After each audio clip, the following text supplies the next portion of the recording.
Europe 1, Culture Média. Thomas Hill. Et on démarre évidemment cette émission avec la session de rattrapage de Jean-Luc Lemoine. Et Jean-Luc, ce matin, nous recevons donc Marie Portolano et Valérie Donnel pour le documentaire Dernier Soin. Quelle belle intro pour une rubrique humoristique. Vraiment, je suis très content qu'on les reçoive car j'aime beaucoup Marie Portolano, vous le savez, mais je vais pas vous mentir, je connaissais moins Valérie. Ah oui. Donc j'ai fait des recherches et j'ai vu qu'on avait une passion commune pour le rire et la légèreté.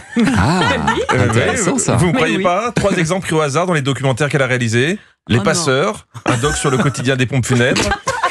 Dans la famille Croque-Mort, un doc sur une famille entrepreneur de pompes funèbres, c'était la suite. Mais non. Comme une famille, un doc sur les mineurs isolés. Donc, par rapport à tout ça, aujourd'hui, c'est presque une comédie que vous venez nous présenter. Dernier soin, un doc sur les patients en fin de vie. Mais merci d'aborder des sujets aussi importants avec autant d'humanité, Valérie. Surtout qu'on tombe sur des moments étonnants. Là, des soignants s'occupent d'une dame âgée assez coquette qui a mis ses plus belles boucles d'oreilles. J'ai mis des grandes bouteilles. J'ai mis des grandes boucles d'oreilles.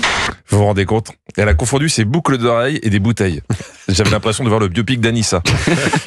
Évidemment, je me suis aussi intéressé à Marie Portolano. Donc j'ai interrogé notre journaliste spécialiste de l'investigation dans notre rédaction, Jean-Michel Wikipédia. Et là, sur votre page, on peut lire ça. Le 4 juillet 2024, on apprend qu'elle quitte Télématin après seulement une saison. Elle cite notamment les horaires matinaux de l'émission. Pardon Marie, vous êtes une brillante journaliste, mais vous saviez pas que Télématin, c'était le matin ? Je savais même pas que j'ai cité les horaires matinaux. Mais oui, c'est ça, et c'est sur la page Wikipédia officielle. On vous avait caché l'information que c'était le matin. Il y avait pourtant un gros indice dans le titre. Oui, Marie a eu du mal à supporter l'horaire de Télématin, mais on le savait qu'elle n'était pas du matin, nous, qui la regardions. On est avec vous, avec notre plus grand bonheur. Ça ne veut rien dire ce que je suis. Oui, mais on a compris que vous étiez contente, c'est l'essentiel. Eh oui. Marie co-présentait Télématin avec Thomas Soto uniquement parce que c'est le seul qui la comprenait et pouvait la traduire. Présenter Télématin, c'est se lever tôt, très tôt, très très tôt. Oui, je me répète, mais je suis pas le seul. N'est-ce pas, Marie ? Nous, on arrivait très tôt. Nous, on arrivait à 4h. Donc, on se levait à 3h15. Ouais. Donc, c'est vraiment très tôt. Dites-moi, Marie, pour présenter Télématin, fallait vous lever très tôt ou très tôt ? À 3h15. C'est très ça. tôt. Trop tôt. Et est-il judicieux d'animer maintenant une émission qui va vous faire coucher très tard ? Je vous laisse réfléchir à ça. Et alors, Jean-Luc, vous nous aviez promis de poursuivre le débrief d'une émission qu'on aime, Mariée au premier regard, sur M6. Magnifique. Ah oui. Vous regardez ça un peu, Valérie, Marie ? vous Non, regardez ? je regarde pas, mais quand je tombe dessus, je n'arrive pas à décrocher. Ah c'est oui, non, très très bien fait. C'est très fort. Ouais, je voulais faire la suite parce que l'amour tambourine à la porte, Thomas. De grâce, ouvrez-lui, ne le laissez pas sur le palier, sinon il va filer. Non, je déconne, il est toujours sur un gros fiasco. Ah oui, toujours. Ouais, oh là là là. Bon, je rappelle le principe, pour ceux qui n'écouteraient ma rubrique que les années bissextiles. Des gens qui ne se connaissent pas, qui ne se sont jamais vus se marient direct, juste parce qu'ils sont compatibles selon la science et les tests hyper fiables de spécialistes qui doivent être actuellement en cavale en Argentine après avoir changé d'identité. Donc ils se marient et après ils divorcent. Voilà. La partie divorce étant la seule partie non filmée de l'émission. Par exemple, Sophie et Guillaume. Souvenez-vous, alors qu'elle pensait avoir trouvé en Guillaume l'homme de sa vie. Sans vouloir chipoter, je crois que c'est plutôt les expertes qui pensaient avoir trouvé l'homme de sa vie. Sophie, elle a juste dit oui. Donc ils se sont mariés, ils se sont aimés scientifiquement, et très vite Guillaume a dit comment il voyait l'avenir avec Sophie. Sophie nous raconte ce qu'il lui aura dit. C'est pas grave, tu pourras venir voir ma famille. Moi, je viendrai voir tes amis. Comme ça, toi, tu pourras peut-être te mettre avec un de mes potes. Et moi, tu pourras me présenter tes copines danseuses. Génial. Vous voyez, sans les statistiques et la science, elle aurait peut-être pas eu lieu cette jolie rencontre. C'est quand même agréable de te marier avec un gars qui veut te refiler à ses potes et se taper tes copines. Hier, je vous ai parlé de Marie, pas Portolano, une autre. Marie, une jeune femme qui manquait un peu de confiance en elle, car plus jeune, elle avait souffert de moqueries, et à qui la spécialiste Estelle Dossin était venue annoncer ça.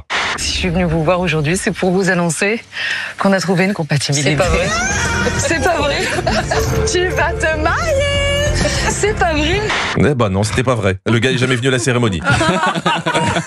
Malgré une compatibilité à Combien ? 83%. 83%, Ouais. il est pas venu ? Non, ouais, parce que le problème, dans les 17% d'incompatibilité, il y avait les horaires du mariage. Ah oui. Comme tout est possible dans Marié au premier regard, en 2 émissions, ils ont réussi à enchaîner ces 2 séquences. On a trouvé un homme compatible avec vous à 83%, Marie.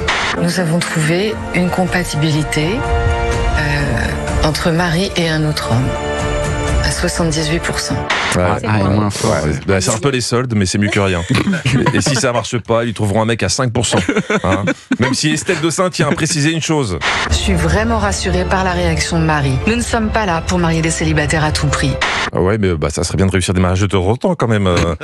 Le montage est très important dans cette émission. Parfois, la voix off pose l'enjeu, et si tu attends 2 secondes, la même voix off te donne une grosse indication, par exemple pour Coralie et Bruno. Mais parviendront-ils à recréer la magie de leur rencontre? Depuis leur retour en France, à la demande de Coralie, les jeunes mariés ne se sont pas revus. On fait un vote? Moi je dis non pour l'histoire de la magie. Hein. Sinon il y a toujours Mallory qui est un peu en galère car elle ne sait pas qui elle va épouser. À Paris, Mallory cherche la robe qui séduira à la fois un homme ou une femme. Elle qui ne découvrira le sexe de la personne compatible avec elle que le jour du mariage. Oui, là c'est un cran au-dessus. Ouais, alors quand elle dit découvrir son sexe, je précise c'est son genre. Hein. Bien sûr. Pas son kiki. Enfin, ils font ce qu'ils veulent, mais la prod ne s'engage pas là-dessus. T'es pas obligé de montrer ton sexe au mariage. Allez, je vous fais la suite bientôt. Ah oui, ça pourrait être un concept intéressant. Marié au premier regard sur le sexe. Exactement. Et on voit pas les visages. Bien, ça. Intéressant. Je suis pas sûr, Thomas. Je suis pas sûr Ça sera peut-être pas sur N6. Ça s'anime, ça, Marie. Pas simple à vendre, je le reconnais. Merci Jean-Luc Lemoyne qu'on retrouve demain et en replay sur europe1.fr.